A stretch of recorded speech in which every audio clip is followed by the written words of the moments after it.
అదే 119వ కీర్తనలో 18వ వచనంలో కూడా కీర్తనాకారుడు ఒక మంచి మాటను అక్కడ రాశారు. నేను నీ ధర్మశాస్త్రమునందు ఆశ్చర్యమైనటువంటి సంగతులను చూచినట్లు నా కన్నులు తెరువుము. కనుక ఇందాక మనం ఆలోచన చేసాం. ప్రార్థన అంటే సమస్యలను చెప్పుకోవడం కాదు. ప్రార్థన అంటే ఎవరెవరి కోసమో ప్రార్థన చేయడం కాదు. అంటే చేయొద్దని చెప్పడం లేదు ప్రియులారా. ఈరోజు కానీ దేవునికి అనుకూలమైన రీతిలో మారిపోవాలనంటే ఇలాంటి ప్రార్థన కూడా మనం కలిగి ఉండాలి. ఏంటా ప్రార్థన అంటే, ఇందాకేమో నీ వాక్యమును బట్టి నన్ను స్థిరపరచు నాయనా. ఏ పాపము నన్ను ఏలనివ్వద్దు ప్రభువా. నీ వాక్యాన్ని తప్పిపోకుండా, వాక్యానుసారంగా జీవించేలాగున మీ కృప నాకు దయచేయండి తండ్రి అని ప్రార్థన చేస్తూ ఉన్నాడు. ఇక్కడ ఈ 18వ వచనంలో ఏమని అంటున్నారంటే, నీ ధర్మశాస్త్రమునందు ఆశ్చర్యమైన సంగతులు నేను చూచినట్లుగా నా కన్నులు తెరువుము. నీ ధర్మశాస్త్రములో చాలా గొప్ప గొప్ప సంగతులున్నాయి. నీ యొక్క వాక్యములో చాలా ఆశ్చర్యమైనటువంటి విషయాలు దాచబడి ఉన్నాయి. ఆ ఊరేటువంటి నీటి బుగ్గలాకంటే ఉన్నటువంటి ఆ జీవం గల దేవుని వాక్యములో ఉన్న ఆశ్చర్యమైనటువంటి సంగతులు నేను గ్రహించున్నట్లుగా నా మనోనేత్రాలు తెరవండయ్యా. నా ఆత్మీయ నేత్రాలు తెరవండి. నా ఆత్మ సంబంధమైనటువంటి నేత్రాలు తెరవండి అని దేవుని సముఖములో భక్తుడు ప్రార్థన చేస్తూ ఉన్నాడు. నిజమే.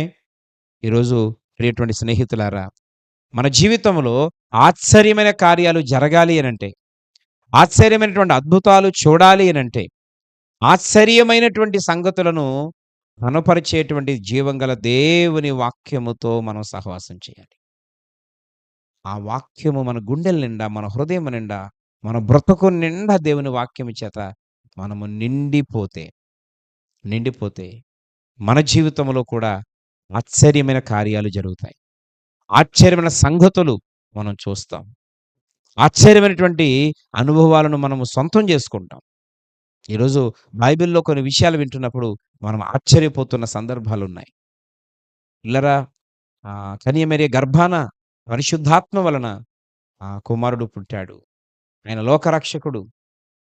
ఆయన ఎదుగుతూ కూడా దైవికంగా ఎదుగుతూ ఉన్నప్పుడు, తర్వాత ఆయనకి ఏ పేరు పెట్టాలో దేవుడే బయలుపరిచినప్పుడు, ఇలాంటి సంగతులన్నీ వింటున్నప్పుడు ఆశ్చర్యం.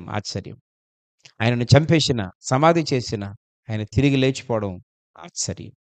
భక్తుల జీవితాలలో హిజ్కియాకు మరణకరమైన రోగం వచ్చినప్పుడు మరలా ప్రార్థిస్తే బ్రతికించడం ఆశ్చర్యం. సేన అనేటువంటి దయ్యాలు 2000 దయ్యాలు పట్టిన వ్యక్తిని సామాన్యుడిగా మార్చడం ఆశ్చర్యం. 5 రొట్టెలు 2 చేపల్ని 5,000 మందికి సరిపడా పంచగా ఇంకా మిగిలేలా చేయడం ఆశ్చర్యం. ఈరోజు ఇలా చెప్పుకుంటూ పోతే ఎన్ని గంటలైనా చెప్పొచ్చు ఆశ్చర్య కార్యాలను గూర్చి.